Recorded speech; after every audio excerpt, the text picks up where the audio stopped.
بسم اللہ الرحمن الرحیم حامدا ونصلیا اما بعد۔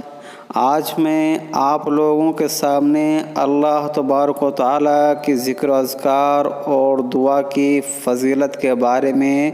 بیان کرنے والا ہوں۔ اللہ تبارک و تعالیٰ قرآن مجید میں فرماتا ہے فاذکرونی اذکرکم واشکروا لی ولا تکفرون۔ تم مجھے یاد کرو، میں تمہیں یاد کروں گا، اور تم میرا شکر ادا کرو اور میری ناشکری نہ کرو۔ اور اللہ تبارک و تعالیٰ نے فرمایا یا ایھا الذین آمنوا اذکروا اللہ ذکرا کثیرا۔ اے ایمان والو جو اللہ تبارک و تعالیٰ پر ایمان لائے ہو، اللہ تبارک و تعالیٰ کا ذکر کرو، اور ذکرا کثیرا بہت زیادہ ذکر، یعنی اللہ تبارک و تعالیٰ کا ذکر جتنا زیادہ ہو سکے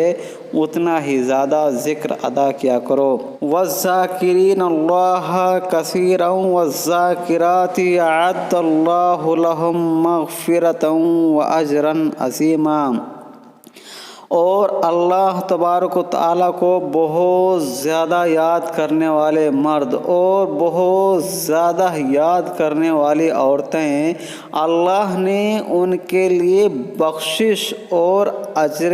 عظیم تیار کر رکھا ہے۔ یعنی جو لوگ اللہ تبارک و تعالیٰ کا ذکر کثرت کے ساتھ کرتے ہیں تو اللہ تبارک و تعالیٰ نے پہلی تو چیز ان کے لیے مغفرت کا دروازہ کھول رکھا ہے، یعنی ان کے چھوٹے چھوٹے گناہوں کو اللہ تبارک و تعالیٰ معاف کر دیتا ہے، اور بدلے میں اور ذکر کرنے کے بدلے میں ان کو بہت بڑا اجر دیتا ہے۔ وَاذْكُرْ رَبَّكَ فِي نَفْسِكَ تَضَرُّعًا وَخِيفَةً وَدُونَ الْجَهْرِ مِنَ الْقَوْلِ بِالْغُدُوِّ وَالْآصَالِ وَلَا تَكُن مِّنَ الْغَافِلِينَ۔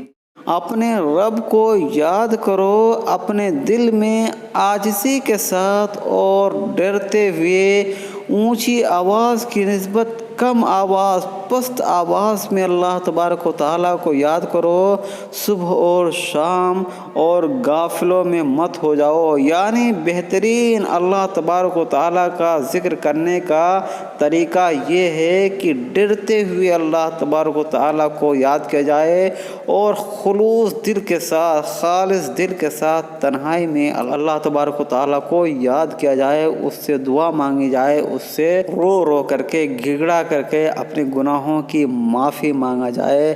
اور جو شخص اللہ تبارک و تعالیٰ کو یاد نہیں کرتا ہے خفیہ طور پر ڈرتے ہوئے تنہائی کے عالم میں، تو سمجھ لیجئے وہ غافلوں میں سے ہو جاتا ہے، یعنی وہ ایسے لوگوں میں سے ہے جیسے جو اللہ تبارک و تعالیٰ کو بالکل بھول چکا ہو اور اللہ تبارک و تعالیٰ کو یاد نہ کرتا ہو۔ نبی کریم صلی اللہ علیہ وسلم نے فرمایا مثل الذی یذکر ربہ والذی لا یذکر ربہ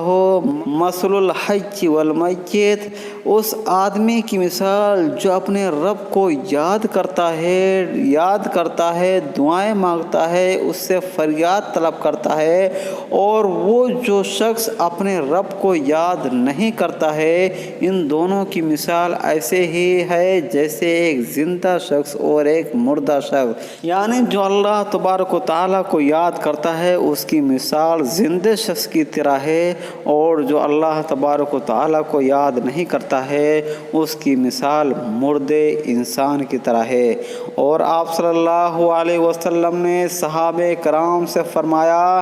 الا انبئکم بخیر اعمالکم وازکاها عند ملککم وارفعها فی درجاتکم وخیر لکم من انفاق الذهب والورق وخیر لکم من ان تلقوا عدوکم فتضربوا اعناقهم ويضربوا اعناقكم قالوا بلى قال ذکراللہ تعالی۔ اللہ کے رسول اللہ صلی اللہ علیہ وسلم نے صحابہ کرام سے کہا کیا میں تمہیں ایسا عمل نہ بتاؤں جو تمہارے اعمال سے بہتر اور تمہارے مالک کے ہاں پاکیزہ ترین ہے اور تمہارے درجات میں تمہارے نیکیوں میں سب سے بلند اور تمہارے لیے سونا چاندی خرچ کرنے سے بہتر ہے اور تمہارے لیے اس سے بھی بہتر ہے کہ تم دشمنوں سے مقابلہ کرو اور تم ان کی گردنیں کاٹو اور وہ تمہاری گردنیں کاٹیں۔ صحابہ کرام رضی اللہ تعالیٰ عنہم نے عرض کیا کیوں نہیں یا رسول اللہ صلی اللہ علیہ وسلم؟ اللہ کے رسول اللہ صلی اللہ علیہ وسلم نے تب پھر فرمایا اللہ تبارک و تعالیٰ کا ذکر ہے، یعنی معلوم ہے کہ اللہ تبارک و تعالیٰ کا ذکر کرنا، اللہ تبارک و تعالیٰ کو یاد کرنا، اس سے گڑگڑا کر کے معافی مانگنا، توبہ کرنا، دعائیں کرنا، یہ بہت بڑی عبادت ہے اور یہ اللہ تبارک و تعالیٰ سے قریب ہونے کا سب سے بہترین راستہ ہے۔ اللہ کے رسول اللہ صلی اللہ علیہ وسلم نے فرمایا یقول اللہ تعالی انا عند ظن عبدی بی وانا معه اذا ذکرنی فان ذکرنی فی نفسه ذکرت فی نفسی وان ذکرنی فی ملأ ذکرته فی ملأ خیر منهم وان تقرب الی شبرا تقربت الیہ ذراعا وان تقرب الی ذراعا تقربت الیہ باعا وان اتانی یمشی آتیتہ ہرولا۔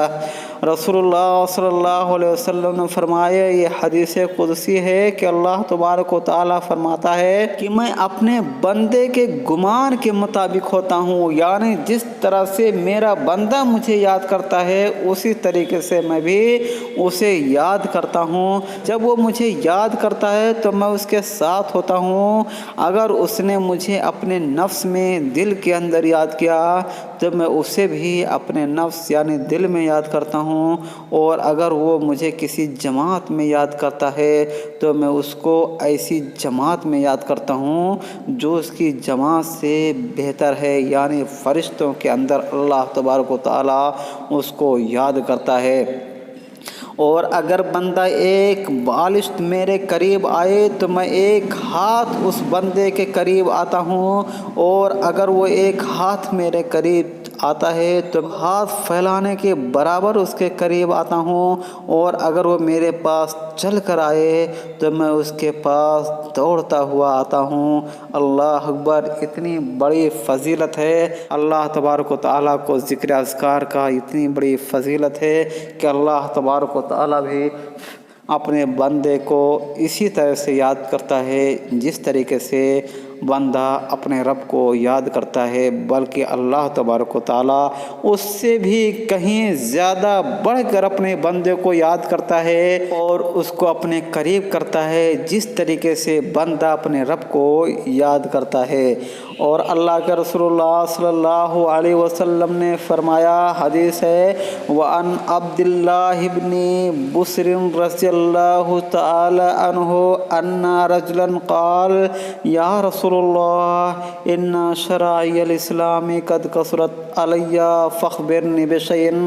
اتشبث به قال لا یزال لسانک رطبا من ذکر اللہ۔ حضرت عبداللہ بن بسر رضی اللہ تعالی عنہ سے مروی ہے کہ ایک آدمی نے کہا کہ اے اللہ کے رسول اللہ صلی اللہ علیہ وسلم، مجھ پر اسلام کے احکامات بہت زیادہ ہو چکے ہیں، لہذا آپ مجھے کسی ایسی چیز کے متعلق بتائیں جسے میں مضبوطی سے تھام لوں۔ اللہ کے رسول اللہ صلی اللہ علیہ وسلم نے جواب میں فرمایا تیری زبان ہمیشہ اللہ تبارک و تعالیٰ کے ذکر سے تر رہے، یعنی ہر وقت اللہ تبارک و تعالیٰ کے ذکر و اذکار سے تمہاری زبان ہمیشہ تر رہے۔ مزید اللہ کے رسول اللہ صلی اللہ علیہ وسلم فرماتے ہیں من قعد مقعدا لم یذکر